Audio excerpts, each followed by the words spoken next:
Hi friends, welcome to the ఈ for engineer. ఈరోజు మనం ఎలక్ట్రిసిటీని బెటర్గా అండర్స్టాండ్ చేసుకోవడం కోసం లెమన్స్ నుంచి ఎలక్ట్రిసిటీ ఎలా ప్రొడ్యూస్ చేయాలో నేర్చుకుందాం. Now let's make lemon battery. Lemon బ్యాటరీని ఎలా తయారు చేయాలో నేర్చుకుందాం. దీనికి మనకు కావాల్సిన మెటీరియల్స్ జస్ట్ కాపర్ కాయిన్స్, అలాగే కొన్ని గాల్వనైజ్డ్ మేకులు మరియు కాపర్ వైర్స్ మాత్రమే. లెమన్స్ కూడా ఈ వీటితోటి మనము బేసిక్ సైన్స్ని యూజ్ చేసుకొని లెమన్ బ్యాటరీస్ తయారు చేస్తాము. పర్టికులర్గా ఈ వీడియోలో మనము లెమన్ బ్యాటరీ తోటి ఎల్ఈడి బల్బుని ఎలా యూజ్ చేయాలో చూస్తాం. ఫ్యూచర్ వీడియోలో దీని వర్కింగ్ ప్రాసెస్ మొత్తం ఎలా ఉంటుందో సైంటిఫిక్గా నేను మళ్ళీ వీడియో చేస్తాను. ఈ సింపుల్ ప్రాజెక్ట్ ద్వారా మనకు ఎలక్ట్రిసిటీ గురించి బెటర్ అండర్స్టాండింగ్ వస్తుంది. ఇంకా మనము లెమన్ బ్యాటరీని తయారు చేయడం నేర్చుకుందాము. ఈ సింపుల్ ప్రాజెక్ట్కి మనకు కావాల్సిన మెటీరియల్స్ను మీరు ఒక్కసారి చూడండి. ఇక్కడ పైన గాల్వనైజ్డ్ నెయిల్స్ అని రాసి ఉంది కదా. గాల్వనైజ్డ్ నెయిల్స్ అంటే జస్ట్ మనకి జింక్ పూత పూసినటువంటి మేకులు. దీని ద్వారా మనకు ఎలక్ట్రాన్స్ ఫ్రీగా మూవ్ అవుతాయి. అలాగే మనకు కావలసిన కొన్ని టూల్స్ని చూడండి. మీకు కావాలంటే స్టెప్ బై స్టెప్ ఎలా చేయాలో ప్రతి ఒక్కటి డిస్క్రిప్షన్లో ఇవ్వబడింది. అది చూసి మీరు స్టెప్ బై స్టెప్ ఈ లెమన్ బ్యాటరీని ఎలా తయారు చేయాలో నేర్చుకోండి.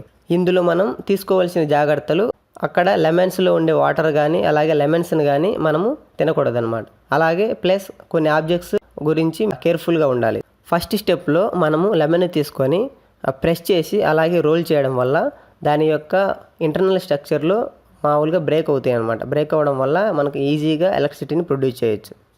నెక్స్ట్ స్టెప్ 2లో మనము నెయిల్స్ని తీసుకొని మన లెమన్కి గుచ్చాలి. దగ్గరగా ఒక 4 లైన్స్ ఆర్ 3 నెయిల్స్ తీసుకొని మనము ఆ మేకులని దగ్గరగా ఒకదానికొకటి తగిలేటట్లు గుచ్చాలి. నెక్స్ట్ స్టెప్ 3లో జస్ట్ కొద్దిగా లెంత్ ఉన్న కాపర్ వైర్ తీసుకొని మనము చిన్న అక్కడ రో మాదిరి మామూలుగా ఒక ఘాటు పెట్టాలి లెమన్కి. అలా ఘాటు పెట్టిన తర్వాత ఆ ఘాటులోకి మనము మన యొక్క కాపర్ కాయిన్ని గుచ్చాలి. ఆ విధంగా ఒక 3 కాపర్ కాయిన్స్ లెమన్లోకి గుచ్చాలి. నెక్స్ట్ స్టెప్ 4లో మనము జస్ట్ కాపర్ వైర్ని మన వేలి సహాయంతో జస్ట్ వైండింగ్గా చుట్టాలి. చుట్టిన ఆ యొక్క కాపర్ వైర్ని మనము ముందుగా గుచ్చినటువంటి ఆ కాపర్ కాయిన్స్ లోపలికి అంటే ఆ మిడిల్లోకి మనం గుచ్చాలి. తర్వాత మళ్ళీ ఇంకొక ఎక్స్ట్రా 2 కాయిన్స్ తీసుకొని అటు సైడ్ ఇటు సైడ్ అంటే ఆ కాపర్ వైరు మన కాయిల్స్కి అటు సైడ్ ఇటు సైడ్ ఆ లెమన్ లోపలికి గుచ్చాలి. అలా గుచ్చేటప్పుడు మామూలుగా ఆ కాపర్ సర్ఫేస్ ఏరియా అనేది మనం ముందుగా గుచ్చినటువంటి మేకులకు టచ్ కాకుండా చూసుకోవాలి. మనము ఆప్షనల్గా ఇంకొక కాపర్ వైర్ని వైండ్ చేసి దానిని కూడా మామూలుగా మన లెమన్స్లోకి ఎక్కడైతే ముందుగా కాపర్ వైర్ గుచ్చామో అక్కడే గుచ్చాలి. అలాగా గుచ్చడం వల్ల ఏమైందంటే ఎక్కువ కాపర్ సర్ఫేస్ ఏరియా అనేది మనకు వస్తుంది. ఇది బెటర్ ఎలక్ట్రిసిటీ ప్రొటెక్షన్కి ఉపయోగపడుతుంది. ఈ విధంగా మనము సింపుల్గా ఎల్ఈడి బ్యాటరీని తయారు చేసాము. ఇప్పుడు మనము జస్ట్ మన ఎల్ఈడి ద్వారా ఈ లెమన్ బ్యాటరీ పనిచేస్తుందో లేదో చూద్దాము. ఇప్పుడు మనము గమనిస్తే ఈ లెమన్ బ్యాటరీతో ఎల్ఈడి అనేది వర్క్ అవ్వడం లేదు. ఎందుకంటే ఈ ఒక్క లెమన్ అనేది మనకు ఎనఫ్ వోల్టేజ్ ఇవ్వడం లేదు. అందుకని చెప్పేసి మనము కొన్ని సిరీస్గా అంటే 3 లెమన్ బ్యాటరీస్ని కనెక్ట్ చేస్తాము. అది ఎలాగో ఇప్పుడు చూడండి. ముందుగా మనము ఫస్ట్ ఎలాగైతే ఒక లెమన్తో చేసామో అదేవిధంగా మళ్ళీ ఎక్స్ట్రా 2 more లెమన్స్ తోటి మనం అదే విధమైన సెటప్ చేయాలి. అలా చేసిన తర్వాత మనకి ఈ 3 లెమన్స్ని మామూలుగా సిరీస్లో కనెక్ట్ చేయడం వల్ల మనకు సూపర్ లెమన్ బ్యాటరీ తయారవుతుంది. జస్ట్ మనము ప్లాస్టర్ మరియు మార్కర్ యూజ్ చేసుకొని వాటికి ఐడెంటిఫికేషన్ నెంబర్లు ఇద్దాం 1, 2, 3గా. జస్ట్ మనం ఇప్పుడు మన కాపర్ ఎవరు ఫస్ట్ లెమన్ నుంచి తీసుకొని అదేవిధంగా సెకండ్ దానికి ఇస్తాం అనమాట. అదేవిధంగా మనం సెకండ్ లెమన్ నుంచి తీసుకెళ్ళి థర్డ్ దాని యొక్క మేకులకి మామూలుగా మన కాపర్ని ఇలాగా వైండింగ్గా చుడతాము. జస్ట్ ఇప్పుడు మనం కొద్దిగా అడిషనల్ కాపర్ వైర్ తీసుకొని దాన్ని ఫస్ట్ లెమన్కి మేకులకి అలా వైండ్ చేయాలి.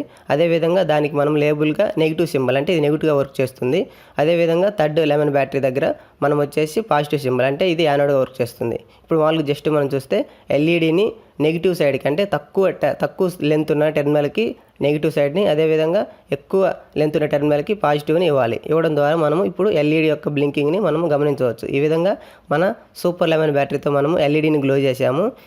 దీనిని మనము చిల్డ్రన్స్కి కానీ అలాగే పెద్దవారికి కానీ చూపిస్తే వాళ్ళకి ఎలక్ట్రిసిటీ మీద అదేవిధంగా మన సైన్స్ మీద మంచి అండర్స్టాండింగ్ అనేది వస్తుంది. ఈ వీడియోలో ఉండే కామన్ సందేహాలు ఏమిటంటే మామూలుగా మనము మేకులని అదేవిధంగా లెమన్స్ని ఈ కాపర్ కాయిన్స్ని యూజ్ చేసుకొని ఎలక్ట్రిసిటీ ఎలా ప్రొడ్యూస్ చేస్తున్నాము, మరియు ఎందుకు మనకు 3 separate లెమన్ బ్యాటరీస్ని సిరీస్లో ఉంచాలి, మరియు ఈ ఎలక్ట్రిసిటీ ద్వారా ఎల్ఈడిని యూజ్ చేసుకొని మనం లైట్గా ఎలా కన్వర్ట్ చేస్తున్నాము, ఈ విధమైనటువంటి డౌట్స్ అనేటివి మన మైండ్లో రన్ అవుతుంటాయి. దీనికి సమాధానంగా మనం నెక్స్ట్ వీడియోస్ని అద్భుతంగా చేయబోతున్నాము. నెక్స్ట్ వీడియో కోసం వెయిట్ చేయండి.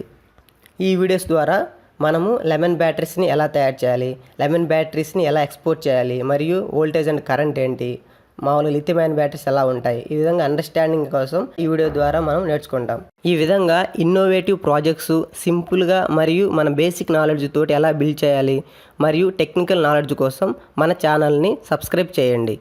ప్లీజ్ సబ్స్క్రైబ్ ఈ ఫర్ ఇంజనీర్.